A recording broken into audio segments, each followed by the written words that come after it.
श्री राम। नमस्कार। आज 25 नवंबर 2020 श्रीमद् भगवद गीता निरूपण भाग 72 भगवद गीता में अध्याय 6 आत्मसंयम योग। ये अध्याय में ये आखिर की कुछ श्लोक 42 से आगे जो 2-3 श्लोक हैं वो हम लोग देख रहे हैं। आत्मसंयम योग, ये भगवान श्री कृष्ण ने जैसे भगवद गीता इंसान पढ़ना सुनना शुरू करता है तो ऐसा कहते हैं कि जब भगवद गीता पूरी सुनकर नहीं तो पढ़कर समाप्त हो जाती है, जो ज्ञान का आविष्कार इंसान प्राप्त कर लेता है, उस वक्त उसके मन में ना कोई शंका रहती है, ना कोई विचार रहता है, ना कोई मोह रहता है, ना कोई माया रहती है। लेकिन भगवान श्री कृष्ण ने अर्जुन को जो ज्ञान दिया, अर्जुन ये केवल एक बहाना है।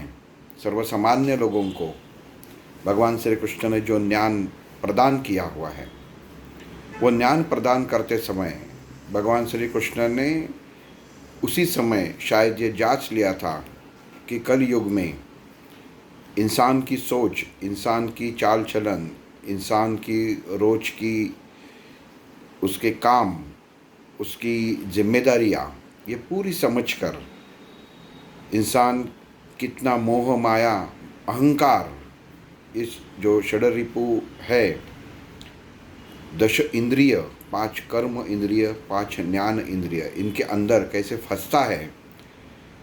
तो ऐसे इंसान को एक समय में केवल एक ही दिन और थोड़े समय के लिए उपदेश करके वो इंसान सही रास्ते पे जाने वाला नहीं है। जैसे हम लोग जानते हैं कि अगर बच्चा पाठशाला में जाता है, स्कूल में जाता है, तो उसे 10वीं कक्षा का ज्ञान तुरंत प्रदान नहीं किया जाता है। पहले उसको अक्षर क्या है उसकी पहचान की जाती है, तो फिर वो पहचानने लगता है गणित क्या है, मैथमेटिक्स क्या है, विज्ञान क्या है, इतिहास क्या है, इसकी जान पहचान उसको की जाती है। उसके बाद धीरे धीरे एक एक पायरी, एक एक पायदान, एक एक स्टेप वो बच्चा अपनी प्रगति की ओर बढ़ता है। और जैसा हम लोग बोलते हैं कि 10वीं कक्षा में उसकी परीक्षा हो जाती है कि पहली कक्षा से 10वीं कक्षा तक वो कितना और किस गंभीरता से पढ़ा हुआ है और इसने क्या हासिल किया हुआ है। उसके ऊपर उसका अगला जीवन पक्का हो जाता है कि वो क्या कर सकता है।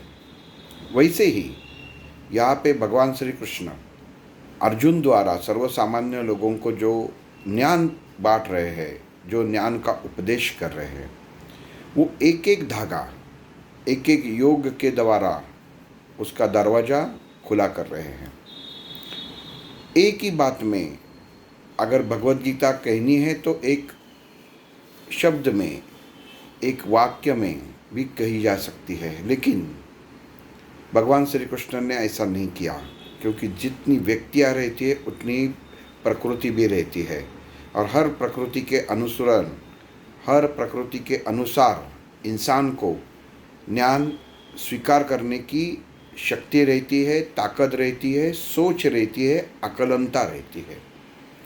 तो भगवान श्री कृष्ण ने शायद ये पूरा जो इंसान कलयुग में विचार करेगा वो क्या करेगा, ये सोच कर ही ये भगवद गीता कही है, ये ज्ञान प्रदान किया हुआ है। जैसे जैसे एक एक योग हम लोग आगे चलते हैं तो उससे एक एक पायरी आपको पता चल जाएगा। अभी तक हम लोगों ने 6ठे अध्याय तक आए हैं, तो इतना आपको पता हुआ रहेगा कि मनुष्य को आत्म के ऊपर संयमता कैसे रखनी चाहिए। ये एक इसका नुस्खा, एक चाबी भगवान श्री कृष्ण ने हर इंसान को ये अध्याय द्वारा प्रदान की है। मनुष्य जीवन में संकट आते ही है। अगर संकट आता नहीं है तो वो इंसान ही नहीं रहा। भगवान श्री कृष्ण ने हर इंसान को जीने के लिए, परमात्मा ने हर इंसान को जीने के लिए, ब्रह्मदेव ने हर इंसान को जीने के लिए और शिवा ने हर इंसान को जीना और मृत्यु के लिए जो समय, जो ज्ञान प्रदान किया हुआ है, उसी के हिसाब से मनुष्य का जीवन चलता है। और ये जीवन भुगतते समय, ये भुगतना ही कहते हैं। हम लोग खाना खाते हैं तो वो भी एक तरह का भोग ही है। हम लोग शरीर सुख लेते हैं, वो भी एक तरह का भोग ही है। हम ज्ञान प्राप्त कर लेते हैं तो वो भी एक ज्ञान का ही भोग रहता है। मतलब ये है कि मनुष्य हर जीवन में हर क्षण केवल और केवल भोग लेता रहता है। सुनने का भोग, कहने का भोग, देखने का भोग, छूने का भोग और बहुत सारे चीज़ें जो कृति करता है उसे भोग आप कह सकते हैं। यहाँ पे भगवान श्री कृष्ण जब अर्जुन को उपदेश कर रहे थे कि हे अर्जुन, तुम जो कर्म तुम्हें करना है, केवल अर्जुन ने इतना ही कहा था कि मैं युद्ध करना नहीं चाहता, क्योंकि जिस जमीन के लिए, जिस राज्य के लिए, जिस जो उस समय की अवस्था थी पांडवों की और कौरवों की, उसमें कोई तो एक पक्ष रहने वाला था और दूसरा पक्ष का विनाश पक्का था। तो उस वक्त दोनों पक्षों के द्वारा अपनी जो इससे आगे ये युद्ध होने के बाद कौन इसके राज करेगा, ये बहुत, हस्तिनापुर पे कौन राज करेगा, ये बहुत महत्वपूर्ण बात अर्जुन के बीच में और अर्जुन के मन में सामने खड़ी हुई थी। और उसने तय किया कि मेरे परिवार वालों को, मेरे भ्राता को, मेरे काका, मेरे गुरुजन, मेरे भाई, मेरी प्रजा, इनको मारकर मैं ये सुख हासिल नहीं कर पाऊँगा। और अगर मैं इसे मार के राजा बन भी जाता हूँ तो भी मैं सुखी नहीं हो पाऊँगा, क्योंकि इन्हें मारकर, जिनके साथ मैंने मेरा पूरा बचपन गुजारा है, बचपन से मैं खेलता आ रहा हूँ, इनके साथ ही मैंने विद्या प्राप्त की है, आज वही विद्या इनके खिलाफ मैं इस्तेमाल करूँ तो ये सही नहीं है। और इस विषय में सोचकर उस वक्त ये अर्जुन संभ्रमित अवस्था में चला जाता है। ये अवस्था जैसे अर्जुन की हुई है, ये सर्वसामान्य की अवस्था उसके निजी जीवन में रहती ही है, जिसे भगवान श्री कृष्ण ने हर इंसान को अर्जुन ही समझकर ये ज्ञान प्रदान किया है। अब यहाँ पे एक एक पायदान चढ़ते चढ़ते, एक एक पायरी चढ़ते चढ़ते, एक एक स्टेप चढ़ते चढ़ते हम लोग आत्म संयम योग पर आए हुए हैं, जहाँ पे भगवान श्री कृष्ण क्या चाहता है कि अर्जुन ये युद्ध करे और वो कर्म भी करे कि जो वो भगवान श्री कृष्ण चाहता है, और इसे अंजाम दे। किसके लिए अंजाम दे? तो केवल और केवल धर्म की स्थापना के लिए अंजाम दे।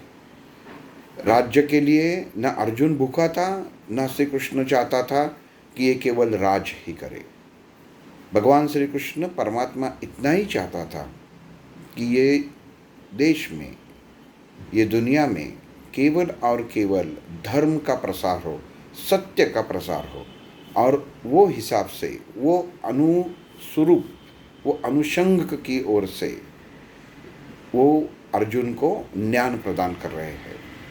अब यहाँ पे हम लोग आत्म संयम योग पे जहाँ पे आके रुके हुए थे, तो वहाँ पे भगवान श्री कृष्ण अर्जुन को कहता है कि मैंने तुम्हें इंद्रियों को अपने वश में रख के इंसान कैसा काम करता है इसका ज्ञान तो मैंने दे दिया। इसके बाद तुमने कहा कि मैं संन्यास लेता हूँ, वन में जाता हूँ और सन्यासी बन जाता हूँ, लेकिन सन्यासी बनना इतना आसान नहीं है। और जो इंसान अपने कर्म, अपनी जिम्मेदारियाँ, ये सब छोड़कर सन्यास की भाषा करता है, वो इंसान कहने के लायक ही नहीं है, क्योंकि उसकी जिम्मेदारियाँ छोड़कर वो भाग जाता है। इसके लिए भगवान श्री कृष्ण ने अर्जुन को भी कहा कि अगर तुम जो वीर हो, तुम्हारा एक स्थान है भगवान की ओर से और प्रजा की ओर से, तुम्हें देखने का जो एक सब लोगों का नज़रअंदाज है, इंद्र का नज़रअंदाज था, जिसे शस्त्र प्राप्त करने के लिए तुमने स्वर्गलोक गए थे। पाशुपतास्त्र आपने शिव से प्राप्त किया था, वो ये सब का अपमान हो जाएगा और उन लोगों को वो कहाँ पे भी मुंह दिखाने के लायक नहीं रहेंगे। ऐसे निंदा हो जाएगी और ये निंदा का कारण पार्थ केवल तुम हो सकते हो। इसके लिए तुम वीर हो, तुम्हें वीरता के भांति ये युद्ध लड़ना ही पड़ेगा। ऐसा भगवान श्री कृष्ण अर्जुन को एक एक अध्याय में बता के यहाँ तक लाए हुए हैं कि जो अर्जुन योगी बनना चाहता है तो भगवान श्री कृष्ण उसको कहते हैं कि तुम योगी बनो, लेकिन कर्म का योगी बनो। मनुष्य ज्ञान योग और कर्म योग, ये दोनों ये योग ऐसे है कि जहाँ जो मनुष्य प्राप्त कर सकता है।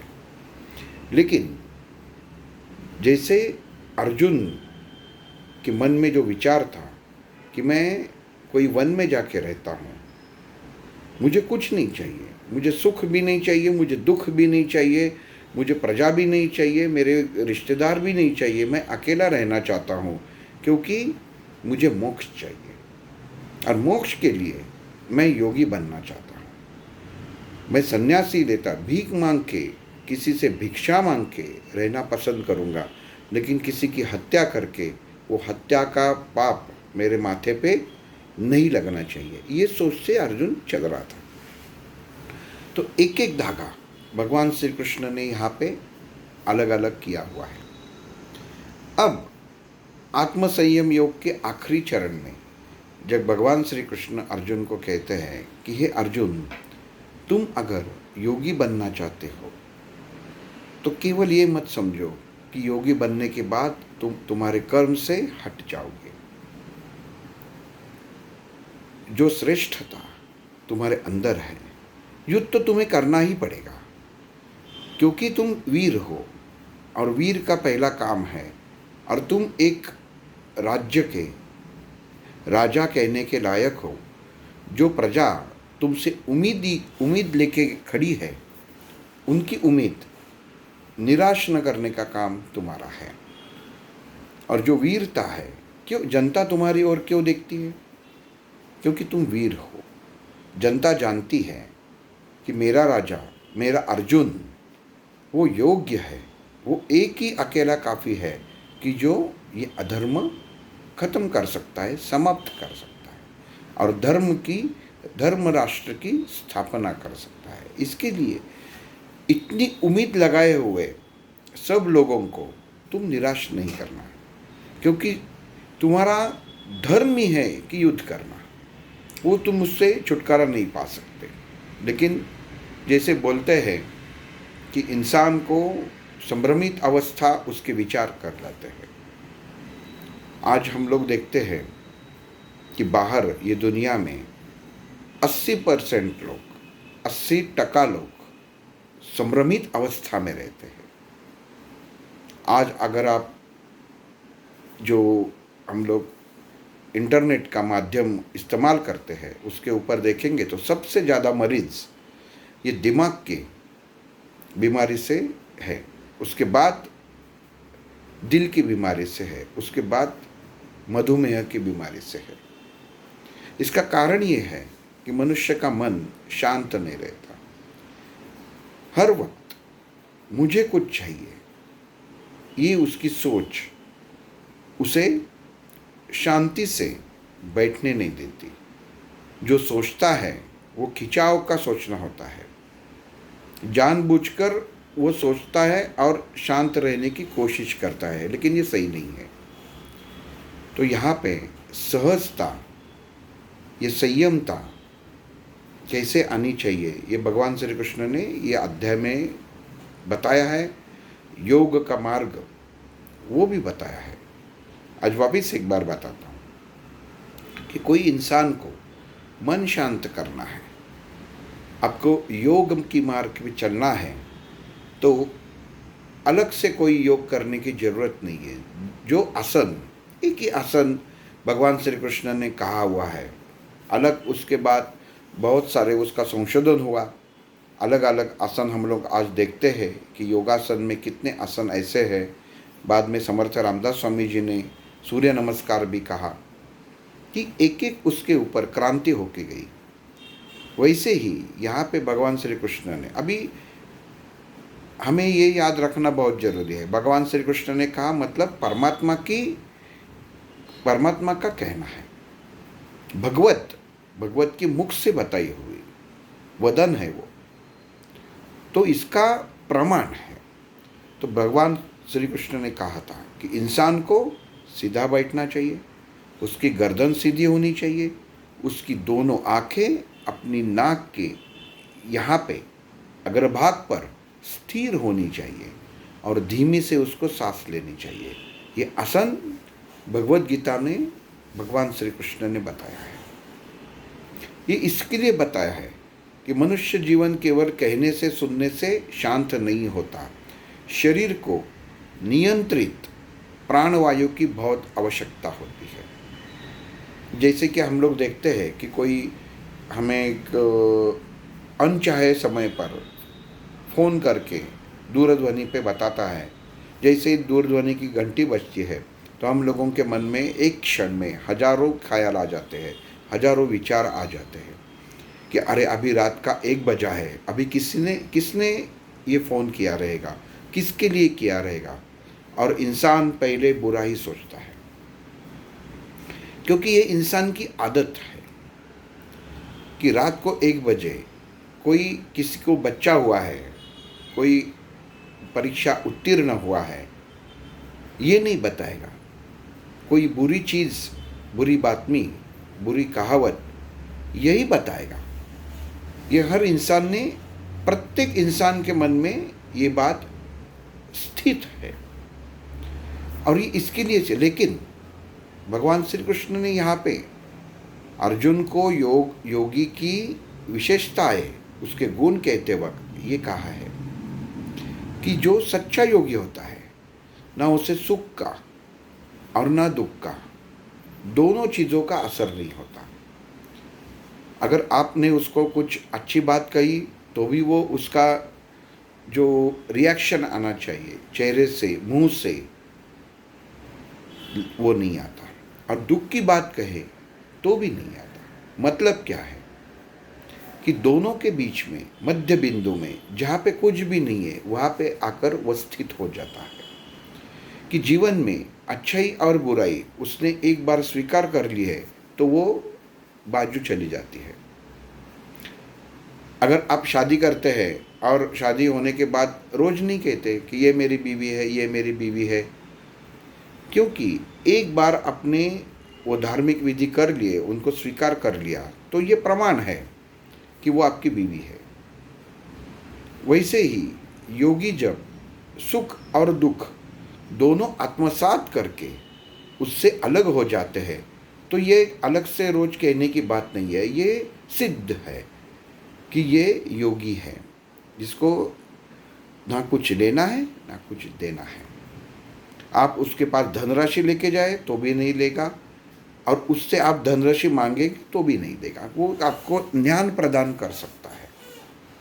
इसके लिए भगवान श्री कृष्ण ने यहाँ पे कहा है कि ज्ञान योगी और कर्म योगी ये सर्वश्रेष्ठ है, लेकिन ज्ञान का उपयोग इंसान अपने स्वार्थ के लिए भी करता है।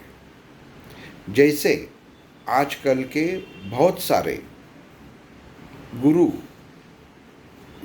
वास्तव में उनको गुरु कहना गलत है क्योंकि अपने आप को वो गुरु कहते हैं और जो दूसरे लोगों को ज्ञान प्रदान करते हैं उससे वो अपेक्षा रखते हैं कि मैंने इनके लिए ये किया तो इतनी दक्षिणा इन्होंने देनी चाहिए, मैंने इनके लिए ये किया। वास्तव में करता कौन है? करने वाला तो परमात्मा है, तो हम कैसे मांग सकते हैं? लेकिन इसके ऊपर आज व्यवहार चल रहे हैं। बड़े बड़े, अभी कहने की बात नहीं है, लेकिन बड़े बड़े आश्रम खड़े हो रहे हैं और बाद में क्या होता है हम लोग सब लोगों ने देख ही लिया है ये क्षणिक आनंद है, लेकिन ये क्षणिक आनंद के लिए आप जीवन में जो तपस्या करते हैं उसे वो टूट जाता है।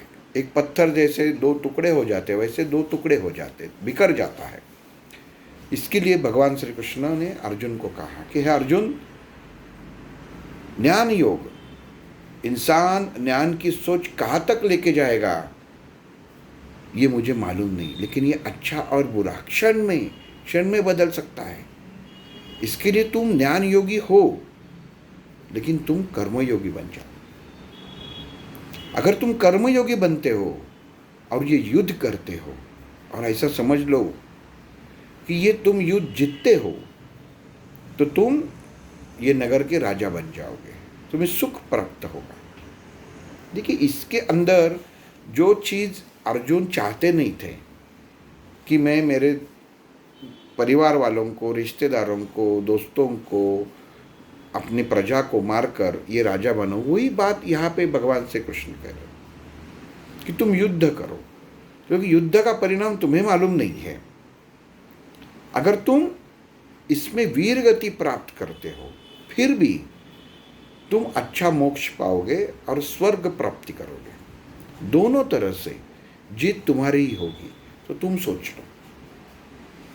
अब यहाँ पे धर्म स्थापना के लिए भगवान श्री कृष्ण अर्जुन को जिस तरीके से युद्ध के लिए तैयार कर रहे हैं, वही बात बार बार दोहरा के वो अर्जुन को वो मूल उद्देश्य से दूर लेके जा रहे हैं और मूल उद्देश्य तक ही लाके खड़ा कर रहे हैं। मूल उद्देश्य कौन सा? कि इन्हें मारकर मुझे पाप लगेगा, ये उद्देश्य से दूर लेके जा रहे हैं। और दूसरा मूल उद्देश्य कौन सा? कि युद्ध करना है, अनिवार्य है, इससे करना ही पड़ेगा। वो भगवान श्री कृष्ण कुछ भी करके अर्जुन से युद्ध करवा के ही लेंगे, ये पक्का था। लेकिन उसके लिए उसके मन में जो शंका थी, वो उसका निरसन करना भगवान श्री कृष्ण का काम था, और वो कर रहे थे। इसके लिए उसने, भगवान श्री कृष्ण ने अर्जुन को कहा कि तुम कर्मयोगी बन जाओ, तुम ज्ञान योगी हो ही, लेकिन केवल योगी मत बनो, क्योंकि केवल योगी अगर तुम बनना चाहोगे तो क्षण में इंसान मोहित हो सकता है, ये इंसान का स्वभाव है। योगी बनने के लिए जो नियम चाहिए, वो ज्ञान चाहिए, वो एकाग्रता चाहिए, वो समर्पण चाहिए, वो दुर्लभ है। और वही स्थिति तुम कर्म करके और ज्ञान का उपयोग करके, ज्ञान योगी तुम हो ही, लेकिन सर्वश्रेष्ठ कर्म योगी तुम कहला, आगे तुमको सब लोग कहेंगे। ये सर्वश्रेष्ठ कर्म योगी अर्जुन था। ये गुण तुम्हारे अंदर अर्जुन है। अब देखो, युद्ध चालू करने से पहले ही भगवान श्री कृष्ण अर्जुन को उसकी गुण के बारे में वर्णन भी कर रहे हैं, क्योंकि जैसे बोलते हैं ना कि अब माँ बाप अपने बच्चों को कहते हैं कि तुम इतने होशियार हो कि ये तुम परीक्षा, ये इम्तिहान आराम से पास करोगे, आराम से आगे जाओगे, तो वो बच्चे के अंदर एक तरह का कॉन्फिडेंस आता है, एक उम्मीद जगती है कि मैं कर सकता हूँ, और वो ये कर सकता हूँ, वो कॉन्फिडेंस, ये आज की भाषा में पॉजिटिव एनर्जी, पॉजिटिव थिंकिंग इंसान को, इंसान के काम का बेड़ा पार कर लेती है। और यहाँ पे भगवान श्री कृष्ण अर्जुन से यही कर रहे थे, और उन्होंने कहा कि हे अर्जुन, तुम कर्मयोगी बन जाओ, तुम कर्मयोगी हो ही, ये केवल तुमको स्वीकार करना है और ये युद्ध तुमको लड़ना है। इसके बाद भगवान श्री कृष्ण ने यहाँ पे आत्मसंयम योग में, योग के बारे में और योगी के बारे में कहना इतना ही उचित समझा कि जहाँ पे भगवान श्री कृष्ण ने कही हुई सब बातें, ये योग में इंद्रियों से योग तक, मनुष्य के विचारों तक से योगी बनने तक। कभी कभी इंसान बोलता है कि अध्याय 6 में मेरे ऐसा एक श्लोक नंबर 43, उसमें दिखा हुआ है कि अर्जुन के मन में ये भी आया कि मैं तपस्वी बन जाऊं, मैं योगी नहीं तपस्वी बन जाऊं। इंसान को लगता है कि मैं वन में गया, मुझे ये कोई साधना करनी है तो मैं अच्छा तपस्वी बन सकता हूँ। लेकिन यहाँ पे भी भगवान श्री कृष्ण ने उसका उत्तर दिया है। भगवान श्री कृष्ण ने कहा, अर्जुन, पार्थ, तपस्वी वही है जो कोई एक विशिष्ट कार्य के लिए तपस्या करता है, मतलब कुछ प्राप्त करने के लिए की गई हुई विशिष्ट कृति, उसको तपस्या कहते हैं। क्योंकि तपस्या का फल प्राप्त करने के लिए ही तपस्या की जाती है। और योगी कोई फल प्राप्त हो जाए और फल कोई प्राप्त करके आगे वाले को देना है, ये ख्याल भी उसके मन में नहीं आता। लेकिन जो तपश्चर्या करते हैं, जो तप करते हैं, उनको फल की उम्मीद, फल की अपेक्षा ये तो होती है।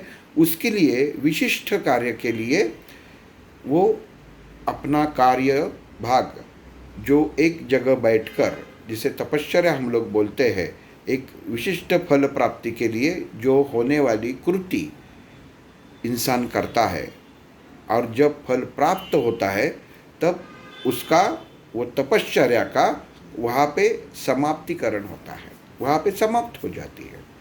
क्योंकि जो फल मुझे प्राप्त करना है, अरे अर्जुन, तुमने भी जीवन में तपस्या की है, बहुत सारे शस्त्र तुमने प्राप्त किए हुए, और जैसे ही शस्त्र प्राप्त किए उसके बाद तुमने फिर वही देवता को, वही जो शस्त्र जिन्होंने तुमको दे दिए उनको तुमने आह्वान किया नहीं है। इसका मतलब ये है, कुछ विशिष्ट घटना, कुछ विशिष्ट चीज़ पाने के लिए की जाने वाली कृति को तपस्या कहते हैं, तपश्चर्या कहते हैं, कि वो उससे फल प्राप्त हो जाए। मनुष्य जीवन में जीवन व्यतीत करके अच्छा जीवन व्यतीत करना तो एक तपश्चर्या ही है, कि जिसका फल उसके उत्तरार्ध आयुष्य में मिलता है। लेकिन यहाँ पे भगवान श्री कृष्ण ने अर्जुन को कहा है कि तुम्हें योगी बनना है। योगी की अवस्था ऐसी रहती है, ना कुछ वो चाहता है, ना कुछ देता है, ना उसके पास भगवान है, ना वो भगवान को भी पूछता है, ना उसको पूजा के लिए कोई साहित्य की ज़रूरत पड़ती है, लेकिन वो पूजा में मग्न होता है, ना कोई उसको प्रसाद की ज़रूरत पड़ती है, लेकिन वो प्रसाद का भोग भगवान को चढ़ाता है। तो ये सब मानस पूजा के अंदर भी आता है। तो ये सब बातें योगी बनने के लिए, योगी क्या है, योगी कैसा है, ये भगवान श्री कृष्ण ने अर्जुन को यहाँ पे बताई है। कि और ये भी कहा है कि हर इंसान से इसको ये सीख लेनी चाहिए कि हर इंसान को तपश्चर्या नहीं, योगी बनना है। कर्म योगी, पहले ज्ञान योगी बनना है, फिर कर्म योगी बनना है।